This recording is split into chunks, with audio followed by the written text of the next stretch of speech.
Hello and welcome to Ministry of JavaScript. In this video we are going to be looking at another prototype method of string which is called .slice. Basically what does slice method do? It will extract the amount of a string from the original string, and it will not mutate the original string, it will return a new string, right? So basically slice has a two parameter. The first one is starting and the second one is ending, and the ending parameter is an optional parameter.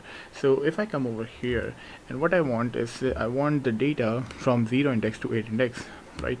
So let me console.log str.slice 0 to 8. Then as you can see that it has extract the ministry for us.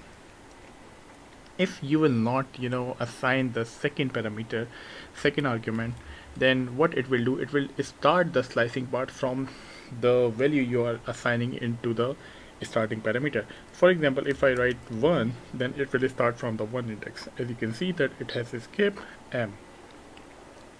So this is it from this video. I'll see you in the next one. Have a nice day.